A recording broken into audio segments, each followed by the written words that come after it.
Welcome back, good morning. So, we are heading towards the elementary renewal theorem, right, which is the following statement: for the renewal process,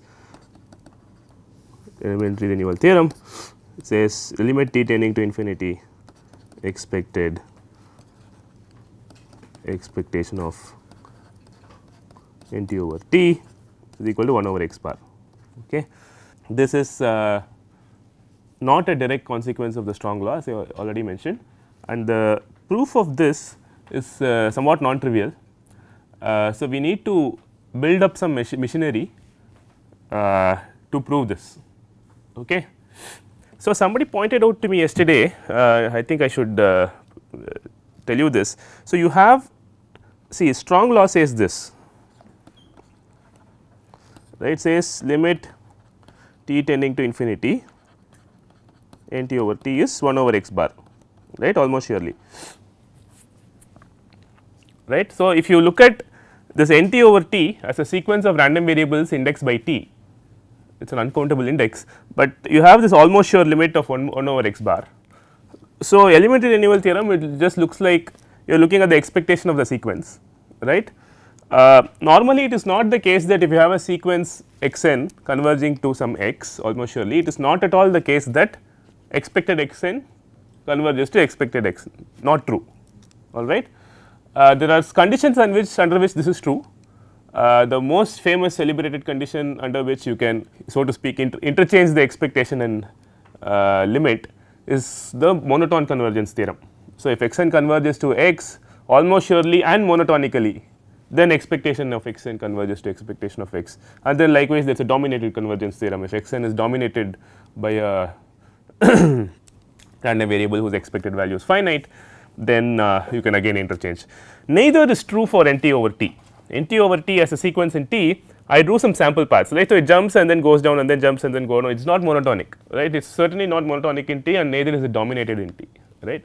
So, if either of this were true, we can just apply one of these hammers MCT or DCT and get elementary renewal theorem, but it is not so simple. It is true, but it requires a completely different proof. You cannot just say strong law followed by MCT or DCT, does not work. Okay. So, that is, I just wanted to make that remark. Today's lecture is not about not directly about elementary renewal theorem, we are heading there, but we want to build up some machinery. In particular, we want to talk about stopping times, okay, stopping times or stopping rules, okay, or stopping rule, it is the same. So, I want to discuss this topic of stopping times. Okay. So, this discussion on stopping rule or stopping time has nothing to do with renewal processes. Okay. It is just it just has to do with probability and random variables, it does not have to do with renewal processes. We will use stopping times in a particular way on a renewal process in trying to prove the elementary renewal theorem, but before that I have to tell you what a stopping time is, that is all, right. So, intuitively stopping time is a, first of all, it is a non-negative integer valued random variable. Okay. So, it is the time when we are looking at, let us say, discrete time. Okay. Let us say you have some random variables which are realizing x 1 x 2 dot dot dot, which are realizing in discrete time, alright. So, these x 1 x 2 dot dot dot could be some sequence of your winnings in some, let us say, some casino, alright. There is some exercise, you play some game in a casino, each time you win a amount xi. This xi could be positive, if it is positive you won something, if it is negative you have lost something, alright. Now, you want to decide when you are going to stop playing. So, typically if you go to the casino with, let us say 100 rupees, you want to say that I will quit playing either when I win a certain amount or I go totally bust, right. Of course, if you go bust you have to stop, and or you may just be happy by making another 50 rupees or whatever, right. You may just decide when to stop. The key issue is that the time when you decide to stop is a function of the rewards that you obtain, right, the exercise that show up. Let us say I stop at some time n, the time n that I stop is itself a random variable and is a function of what these previous xi's were. You see that? So, this n is not some independent random variable, the random variable index of time that you stop playing is certainly dependent on the values of the xi's you have seen, right.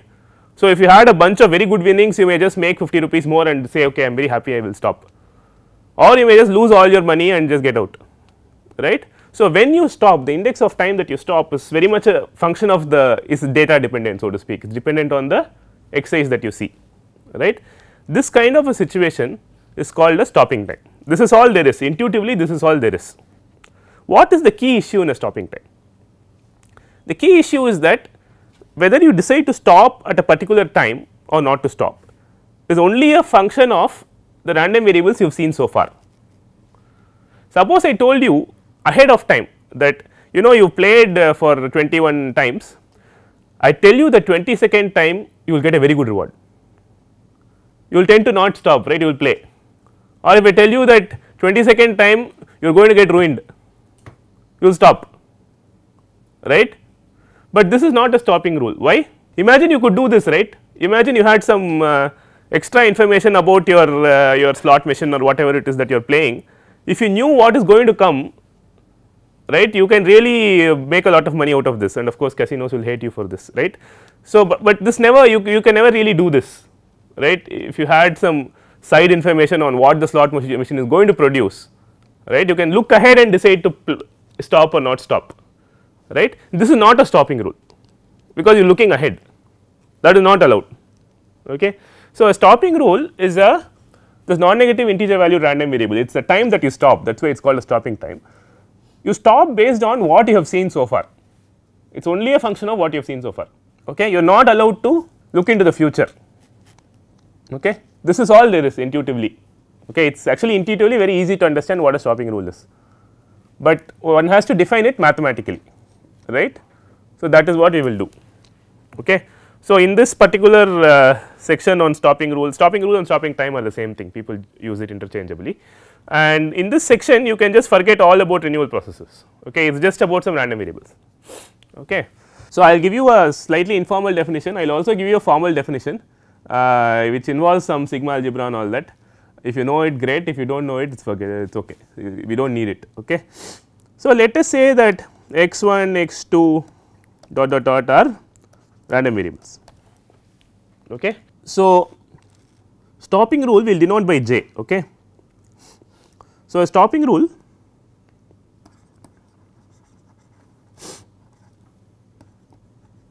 is a non-negative integer valued random variable, okay, j, we will denote it by j, okay. Definition: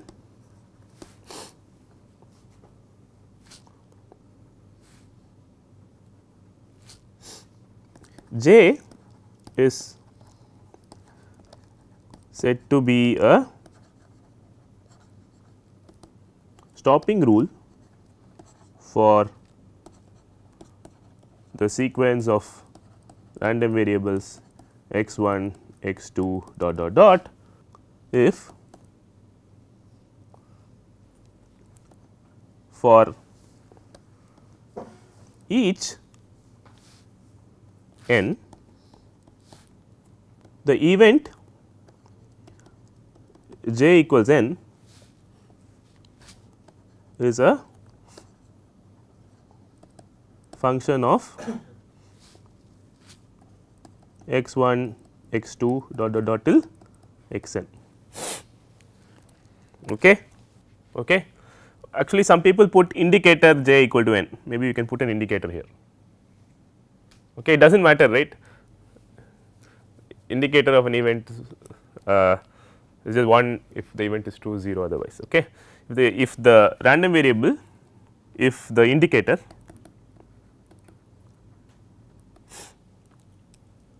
is a function of x1 x2 xn. So, the key issue is that the event j equal to n is independent of the future x's, correct, that is the key issue, right. So, this is a slightly I have made this I indicator j equal to n a function of x1 through xn, right. This is enough for our purposes, but a more formal definition is given in terms of measurability of the event j equal to n by the sigma algebras generated so far by x1 through xn. Okay. So, more formal, more precise definition is as follows. Okay. So, you know, do you guys know what a filtration is? You guys do not know what a filtration is, right. So, like, okay, let me just tell you, this is not really in your syllabus, but I will just tell you for the sake of completeness. Okay. So, this you are given this, everything comes from omega f p, right. Omega f p is the probability space on which all the actions take place. So, a filtration, so f n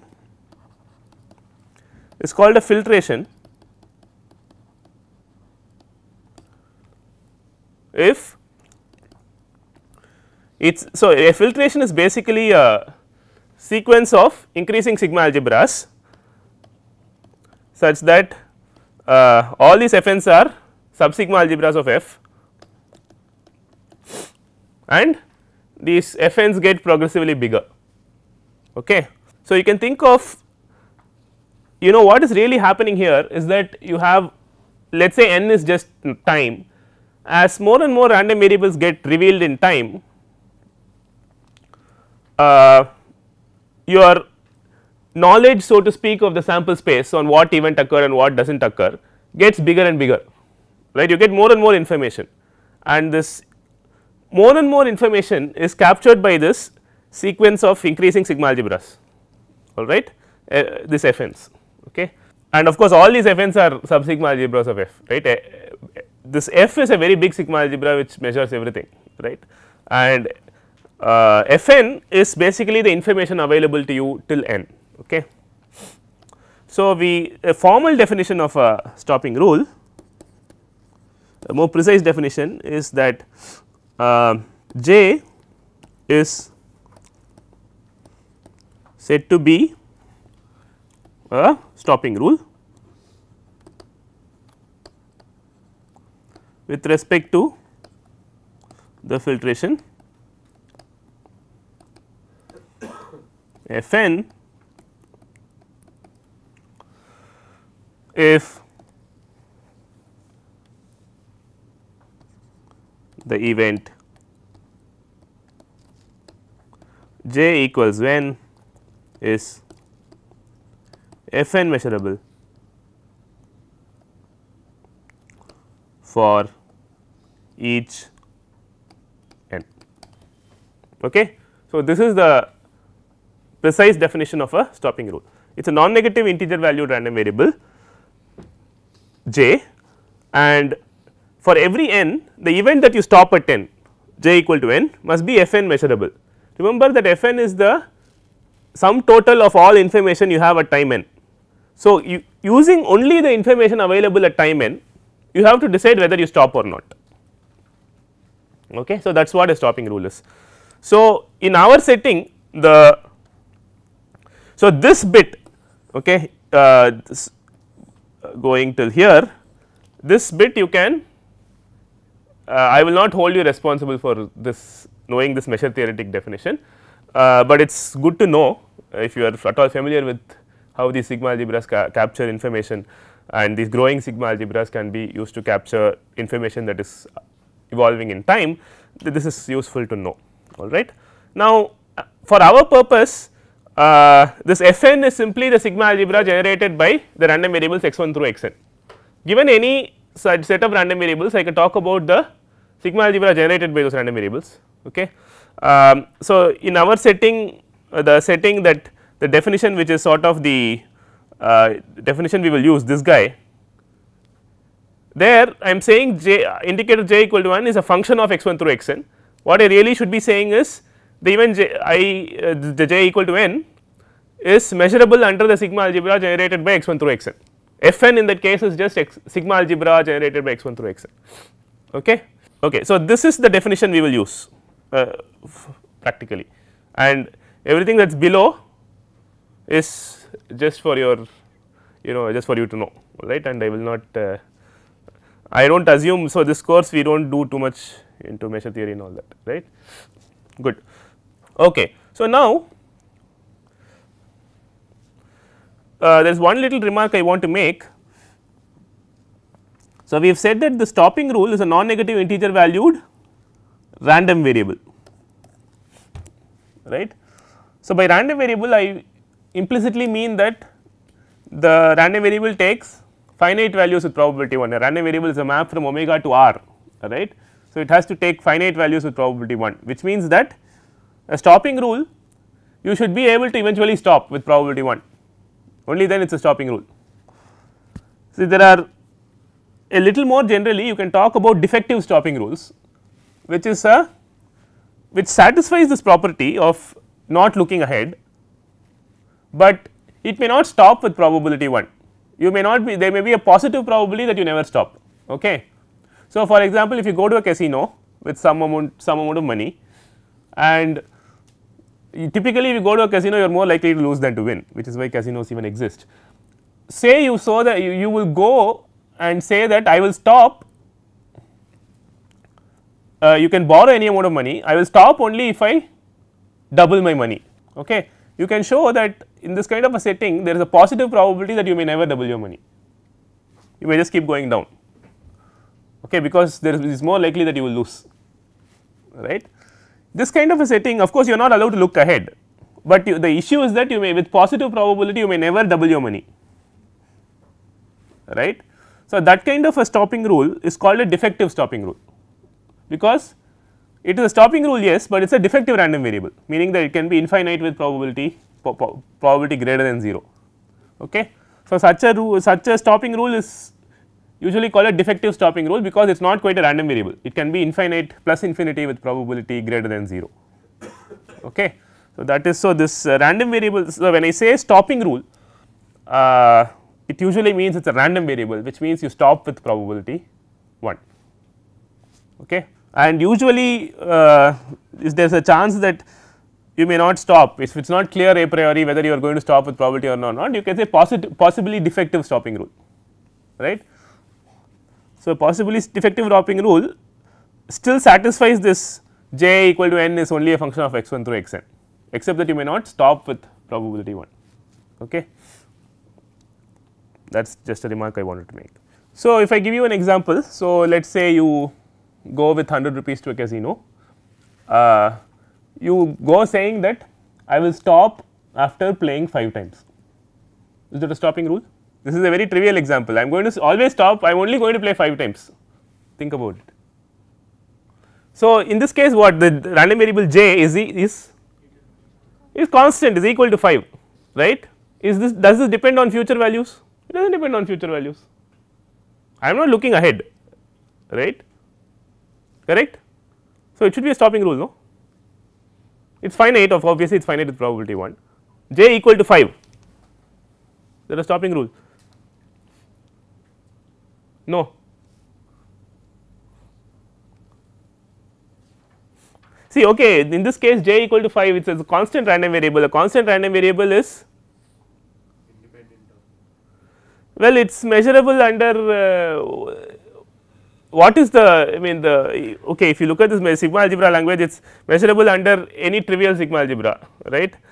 So, you can apply this more involved definition, or if you just look at this, it is only a function of x1 through x5, right. It is a constant function of x1 through x5, right.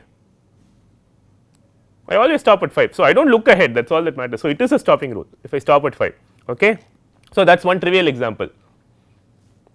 I will give you another example. I generate some non-negative integer valued random variable n ahead of time, independent of these xi's. I do not even know what xi's are going to come, but I am going to generate n, let us say Poisson random variable, and once I have that realization I will play so many times.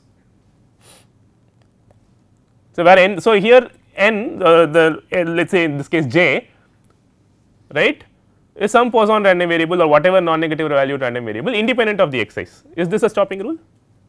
See, I have generated some n, I am going to say that I am going to stop at whatever n, whatever that random variable is, right. I am not looking at, actually I am not looking at any of the xi's, right, forget looking ahead. So, it is a stopping rule. So, that is not a function of x1 to xn. It is a, yeah, that is all there is. It is only a function of, so what I am, it is okay when I say something like this, what I really mean is that it should not be a function of future, it can be a function of your data so far being the key issue, right. Then I could say for example, that I go in with 100 rupees, I win 1 rupee with some probability p, I lose 1 rupee with probability 1 minus p, I stop when I either make 50 rupees or go bust. This is a stopping rule, you can show that this is a stopping rule, okay. But you cannot, for example, what is not a stopping rule is to say that I will stop if my next reward is something bad, that is not a stopping rule, okay. I will stop at a particular time if my next reward is something bad, right, or whatever. In my example, if my next reward is, if my next 2 rewards are minus 1s, I will stop, not a stopping rule, because you have to look ahead, correct, that is all there is. It takes some getting used to, okay, this concept.